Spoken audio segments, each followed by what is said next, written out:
It's a three-horse race to buy Warner Brothers. But who is in the lead? It's Netflix. Who can actually afford it? Still Netflix. And who's the most likely to get through the regulators? Normally Netflix. Welcome to the Tack and Pulse podcast, your place for sci-fi news, rumour and debate. Our tachyon pulse has been unable to completely penetrate the anomaly. Okay, so I'm actually being told Netflix have taken the lead on this, and they are the most likely to buy Warner Brothers. There are a couple of reasons. One, they're desperate to. Now, I know the top bosses over at Netflix, when this was first announced, were very cold on the subject. They were sort of like, we don't really want to get into sort of linear television and things. But behind closed doors, there are parts of Warner Brothers they desperately want.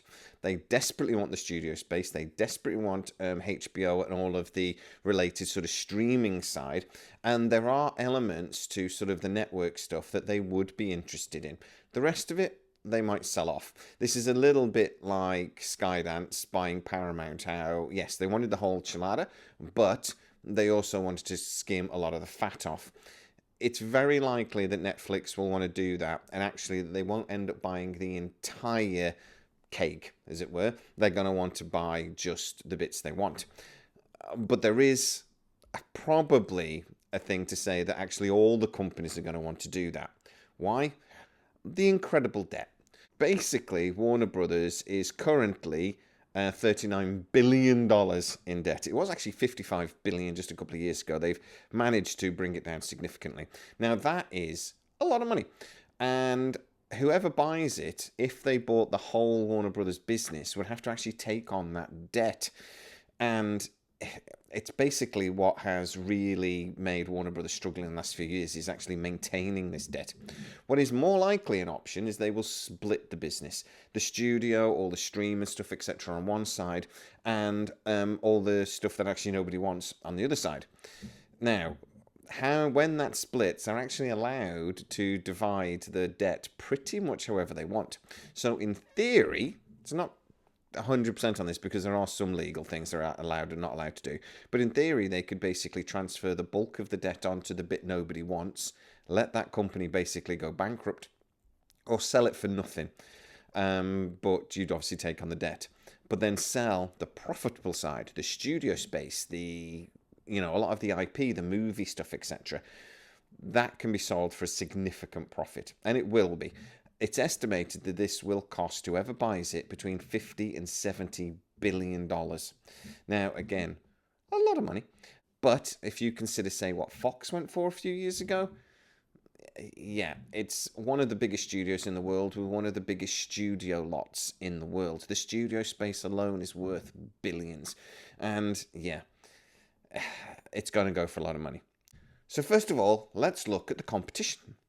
Comcast are one of the companies that want to actually buy this studio. And if you think Warner Brothers' debt is bad, yeah, Comcast's is worse.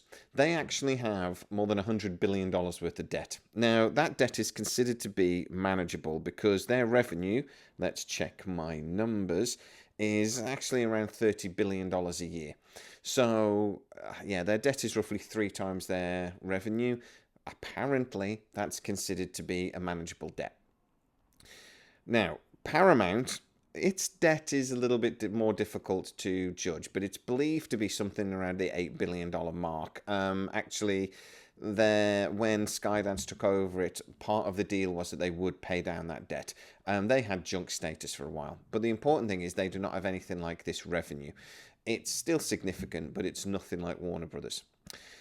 Now, the other thing is obviously Netflix coming in. Now, they are cash rich. Now, some of the numbers when it comes to Netflix is astonishing.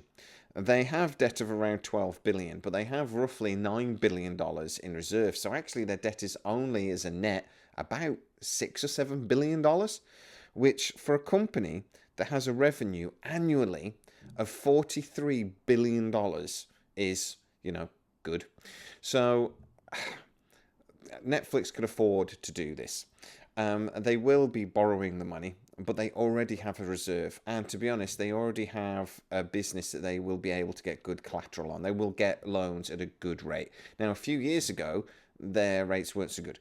They had much higher debt. They had some sort of like delivery problems. They were on a the network where the computers are, etc., were expensive and were causing a problem for the business. They weren't profitable for a little while. But now they have moved over to the Amazon system, the WPS, World Provider Service, something like that.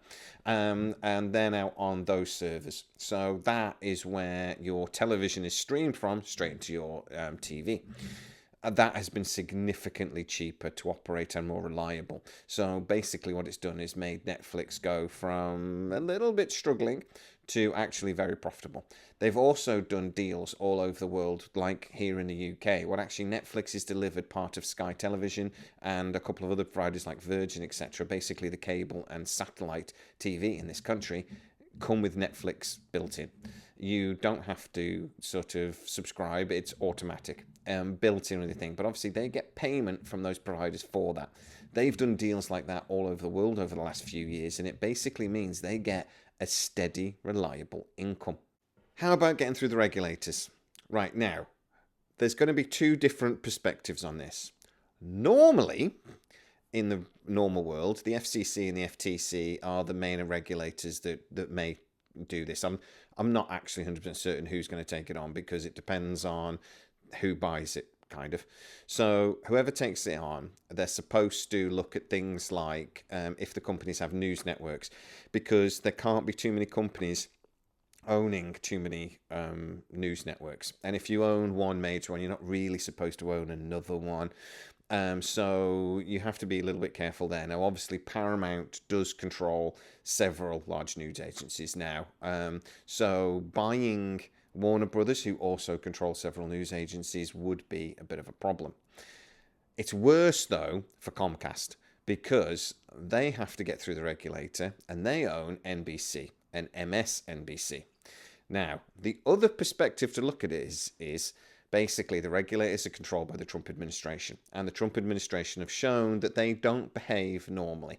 I'm not going to get into the politics of it, so don't worry, but it's not normal the way they're operating. Now, Paramount, in theory, should struggle to get through the regulators because of the news networks, etc., and other things that they already own, including the streaming service that they own.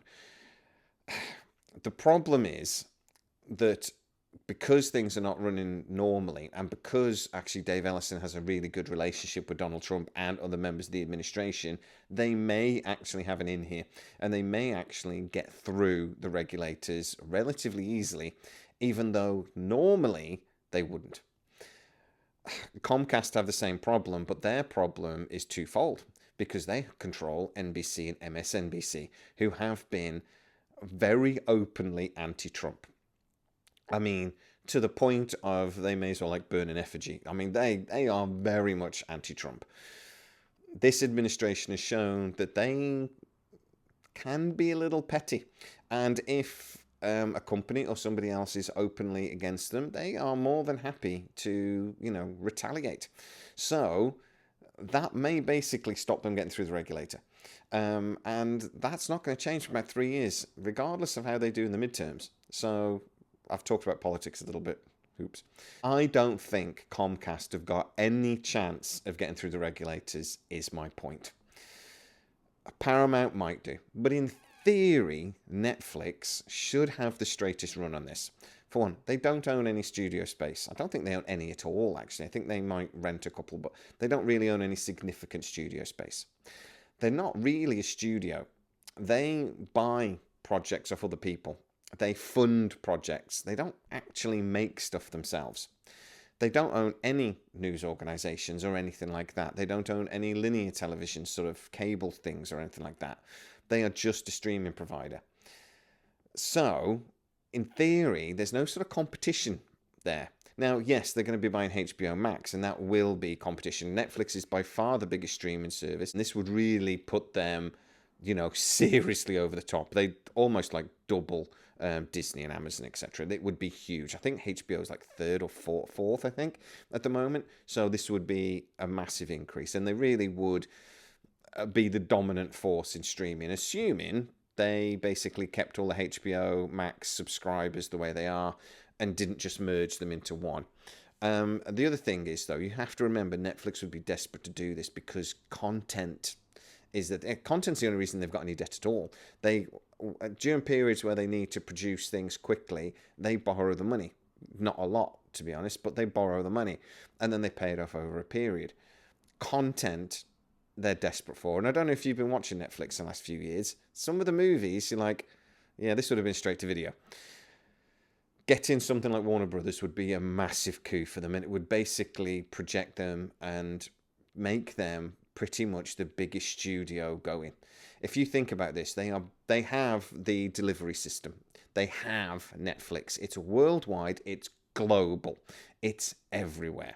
They have a really good now server network that is reliable and, again, cost effective. They would then be buying the production. They would be buying all of that IP, all of that content, and they have the perfect way to deliver it. I actually think Paramount are going to push for this. They want to dominate Hollywood. And to be honest, if they got this deal, they would. They would dominate studio space, if nothing else.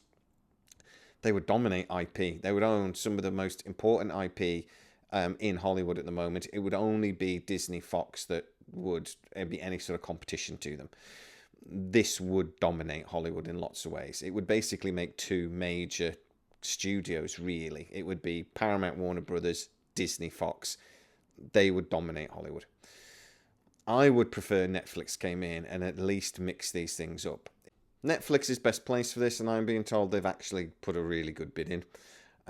Paramount is probably next. For me, Comcast has no bloody chance. But who would you prefer? For me, it's Netflix for the reasons I've already discussed. But who do you think should be the new owners of Warner Brothers, and who do you think will take Warner Brothers in a totally new direction? Get into the comments and tell me exactly what you think. If you are new to the channel, don't forget to like, subscribe, hit that bell notification. It really helps us out and you'll never miss any of our new videos. Also, you'll become a member of the channel and get to see a lot of these videos before everybody else. Go check it out. As always, please stay safe, and I'll see you next time. Our tachyon pulse has been unable to completely penetrate the anomaly.